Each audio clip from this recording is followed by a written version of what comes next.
make it at this level. Because I Ryan think don't jab. He don't jab. You know what I mean? So he's not a guy that's like going to be overwhelmingly winning 10, 11, 12 rounds because in between those big outbursts that he do, he don't do nothing. It's so weird. He don't do nothing. He just go around the ring in a circle, go to the shoulder roll. He do that for about a minute and a half, and then he just explode. Wah, wah, wah, wah, wah. It's, man, he could you got a lot of imagine? torque to that. He got a lot of torque to his punches and his combinations, Yeah, though. yes, he does. He But whips that shit. he falls into all the combinations, though. Listen, he is a very flawed fighter, but he's also very, very talented. Fucking So you fast. got you so they like go hand in hand. Like he can punch, he twitchy, and not just can he punch, he can get off. A lot of dudes can't get. He gets off. He let that hot shit go. And Ryan's sharper than Devin. Yeah. You know what I mean? Like Devin is sharp with his jab, but punch for punch, all the other punches, Ryan is sharper than him. You know, Absolutely. I feel bad for Devin though, man, because he's in a tough spot. He's a good kid. He's a very tough spot because it's obvious he's not gonna make no excuses. It's obvious that he struggles to make 140. Hmm. And you get hurt that bad at 40, what are you gonna do? Move up and fight Ennis at 47? So that You was know the what I mean? next one, the big bad wolf. I think that that's where it's really coming down. Like he signed, Ennis, and it's just like, is that a Devin Haney lineup? Is that something that the team don't want? I mean, Michael Benson just put out that Ryan Garcia wants to fight, Jaron Ennis. I mean, I Well, want to get your thoughts on all this stuff. well, if Ryan fights Jerron Ennis, he's gonna get hurt. I don't want to see it. He's gonna get hurt. You know what I mean? He's a good kid coming off a great victory. Um, but it ain't for my place to say. And I know I was wrong about this prediction, but I'm about 80%. And Ennis and Devin is different fighters. And he gonna get hurt if he fight Ennis. Um, I'm gonna tell you something, bro. These guys ain't moving up from 140 to fight him. Nobody. They're not gonna do that. Everybody gonna stay at 140 till he move up to 54. Then they gonna move up to 47. Yep. I'm And telling that's including Africa too. And I know he's big. I know he's big too. He's a big you, guy too. they're not moving up to fight him, man. If you've been in the gyms with Ennis and you like seen him spar, and you in the know, you just know like them guys ain't fighting him, man. You just know it. Fighters don't talk in that language. They don't say, I'm not fighting him, he's too good. They're not gonna say that. But they know. They know. Trust me, they know.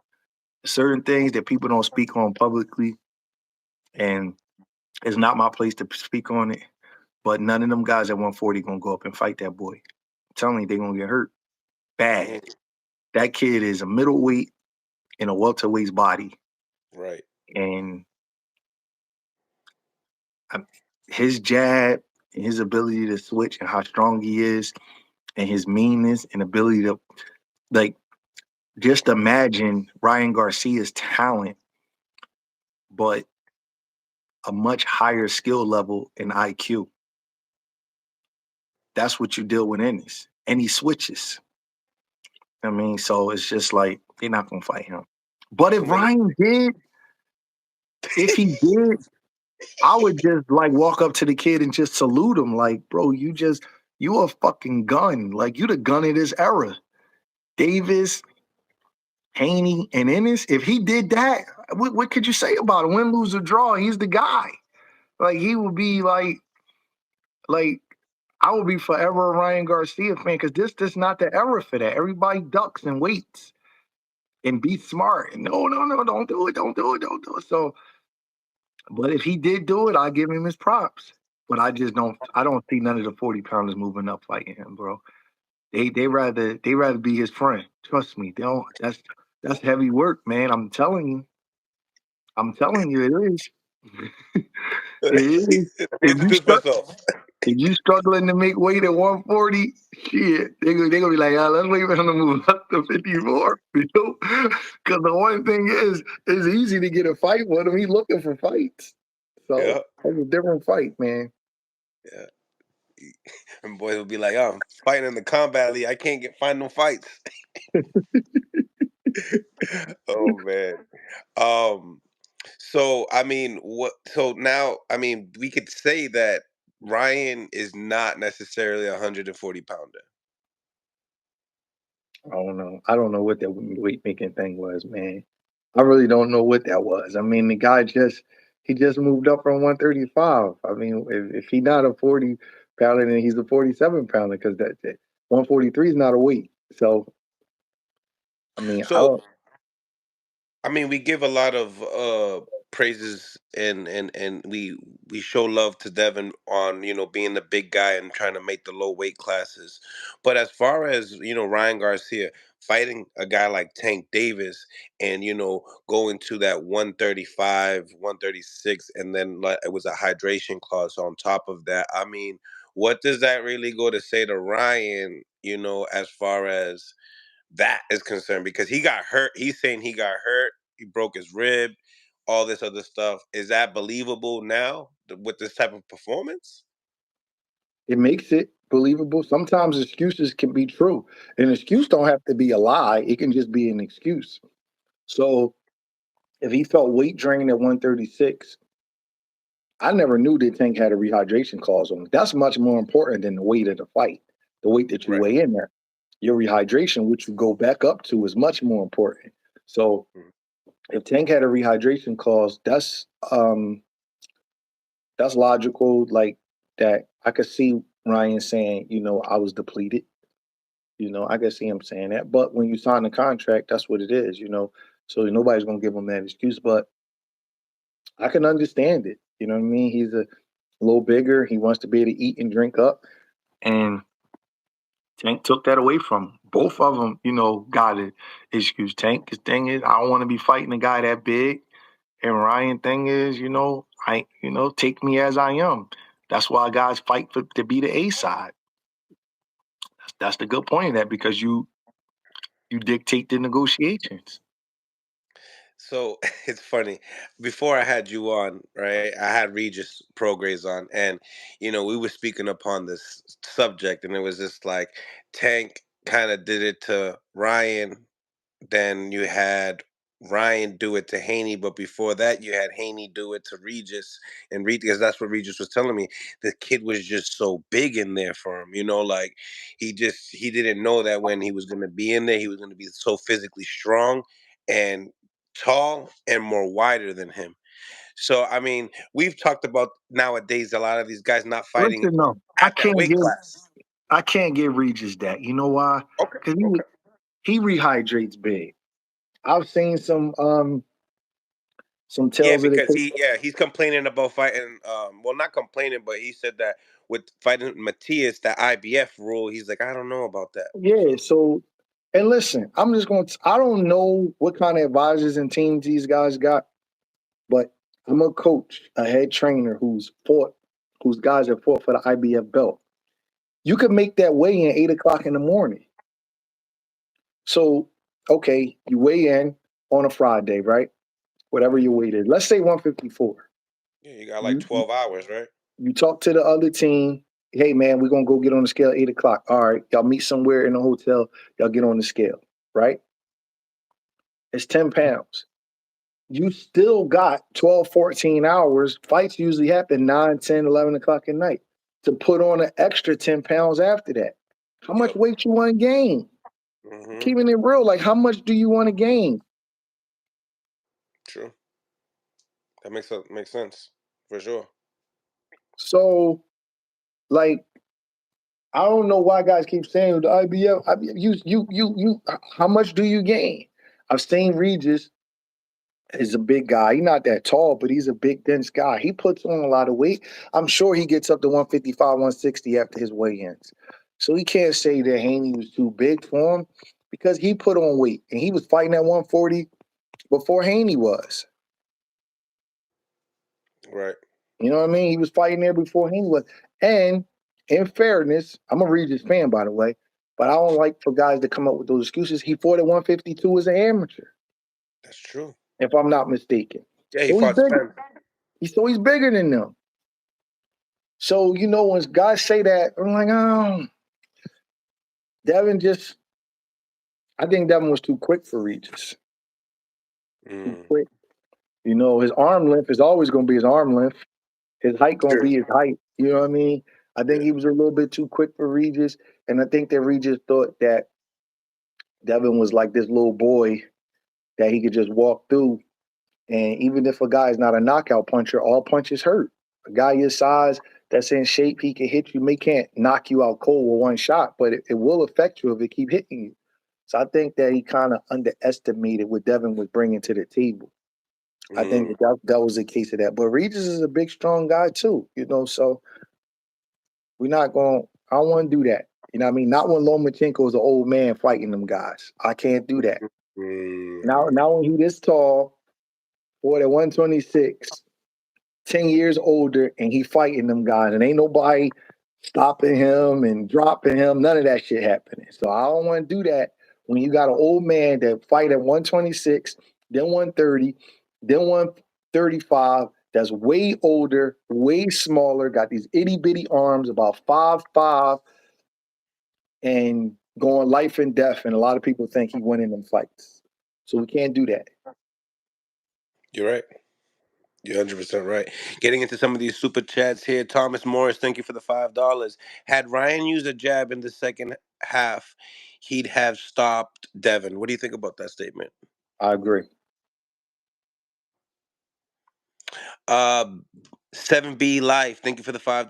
Dev is in a bad situation. I don't think he can do 140 anymore. He doesn't have the chin or power for 147. Maybe him draining is why his chin don't hold up. What do you think? Could be possible. You take a better punch when your body is more saturated, more hydrated, and bigger. You absorb it better. So it could be possible. I don't know. Right. Um, if as far as a rematch is concerned, I mean, who would you favor? Mm, tough. I mean, there's no I guarantee like Ryan. I like that you're thinking about it because, like you said, there was a lot of mistakes that Devin could have capitalized that he could Yeah, possibly capitalize. and listen, Ryan knocked him down 3 times, and Devin has a case for winning maybe 6, 7 rounds. You know what I mean? I thought Ryan. I wasn't scoring the fight, but I just said to myself, Ryan's hurting him too much for Devin to win this fight. That's how I thought it was. I just was saying that to myself, like he was getting hurt too much. But after the first, not after he buzzed Devin in the first round, Devin went on a good little run where he won a good amount of rounds up until the first knockdown. So a rematch. Let me think about it. Devin definitely can win the rematch. I mean, if he didn't get hurt so much. But taking that boy punches is a problem, and then you got to ask, where's the rematch weight gonna be? Because Ryan won the fight. He definitely ain't gonna let himself go to 140 after performing like that at 143. He ain't gonna do that. You know what I mean? And Devin probably don't want to give him that because the boy was hurting him. So we don't even know if it's gonna be a rematch. I don't know. Let's see. I like it. Um, should have Dev looked to get smothered a smoother trainer? So we never got into the specifics of Bill Haney.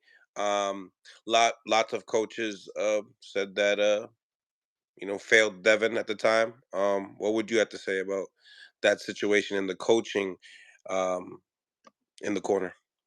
What do you mean by failed, Devin? A lot of coaches. I don't understand what that A means. couple coaches, a couple coaches. I don't want to mention their names because they're known, but Okay. they believe that yeah, that Bill Um. failed Devin at that moment. Um. I don't know. And I don't. and it could also be this too, Coach. Do you believe that that fight should have been stopped? That was another thing. A couple coaches and a couple of trainers also, no fighters saying that fight should have been stopped. What do you think? Saying that Bill should have threw the towel in. Yes. Um. I'm not gonna criticize him for that. And here's why. Devin's undefeated. His dad hasn't seen him lose. Ryan was getting tired. And you got to be optimistic in a situation like that. Like, all right, we could do this. We can. We've been through some tough spots, but we can get over this. So I don't. If he would have stopped the fight, I wouldn't have said it's a bad call. I would have understood it like, okay, he wants to preserve his son. But in a fight that close, and remember, it's a majority decision, and he felt as though Ryan was getting tired, and he never seen his son lose before. So I'm not going to criticize him for not stopping the fight. Um, with the with people saying he failed Devin, I really don't know what was being said in the corner, but I do know that his guidance got him this far. You know, uh, top pound for pound guy in the world, uh, top 10 pound for pound guy, two division champion, a millionaire. I want to do that. You know what I mean? Because people lose. Same people were saying shit about Derek James. I heard ex fighters. Well, what happened to the coach? Why he not this? Trying to lobby for jobs and all that kind of shit. You know what I mean? And then now Derek James beat Bill Haney with his fighter versus fighter, and then now they want to say stuff about Bill. So I don't want to do that. I like to show coaches grace when they're in this situation. If other people want to criticize them, that's up to them. But I always say this: let me go get your fighters to that point on the pay-per-views, making 5, 10, 15, $20 million. And what's your record in those fights?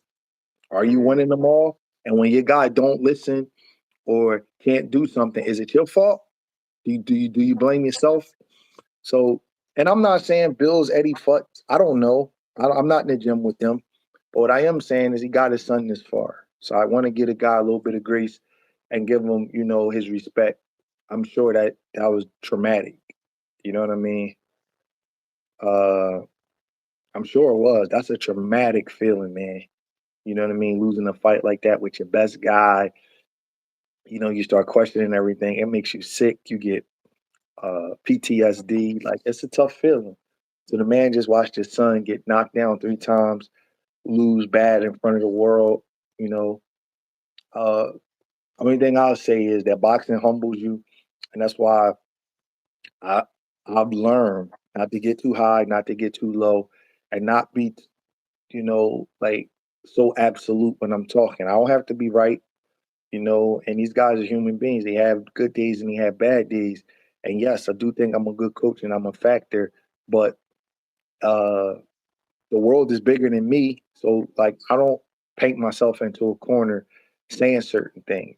So but me personally, I'm gonna give Bill some grace, because he did say some things, about killing them and stuff like that. Stuff that I wouldn't have said. But he said it. He got a right to say it. And that's his mouth. He feel that way, he could say it. But here's something comes with that. If your guy don't deliver, then you're gonna get all of that. So he gotta be willing to take all of that when you talk about killing the man. But other than that, I don't have nothing to say bad about Bill. He got his kid to this point. This ain't no easy game, man. It ain't. This is a hard ass game, man. And he made it farther than 99.9% of the coaches and managers ever made it. So you got to respect it. That's true. Wilkerson Bernard, thank you for the $5. Devin does not have the power to compete at 147, and he should stay away from Matias and Tio. Devin may have reached his ceiling. What do you think about reaching his ceiling? I mean, He only 25. We got to see. Who knows? Can't see that just yet. too early, right? hmm What if somebody said Ryan reached his ceiling after he got stopped by Tank? Mm, Wouldn't be true, right? So you right. can't say that yet. You don't know. We got to see how he bounced back. What do you think some of the things that Ryan and Derek James worked on that you think that Ryan didn't have in his game before? Just a sense of awareness and countering the hook. Sometimes, man, it don't be something new that you worked on. Sometimes it be old stuff that you just keep doing over and over till it show up in the fight. That's how skill is brought. You just keep practicing something over and over and over. Derek has a good pad routine, probably just a lot of counter hooks. You know, I heard Derek asking him for his jab, but he wasn't jabbing a lot, you know. So, you know, he probably worked on a whole bunch of stuff, you know. But Derek did his thing, man. He did his thing. He got the corner together. He gave him the right. He kept him in the fight. He kept him mentally in the fight because Ryan does have laps in fights. If you watch him closely, sometimes he just wanders around for long moments. But Derek kept him in the fight. Yeah, he absolutely did. Um, do you feel like that was like huge in Derek, like as far as at that moment in time for Ryan? Yes. I think that Ryan looks to Derek for guidance and comfort. Derek has like he's like a easing spirit for Ryan. Uh,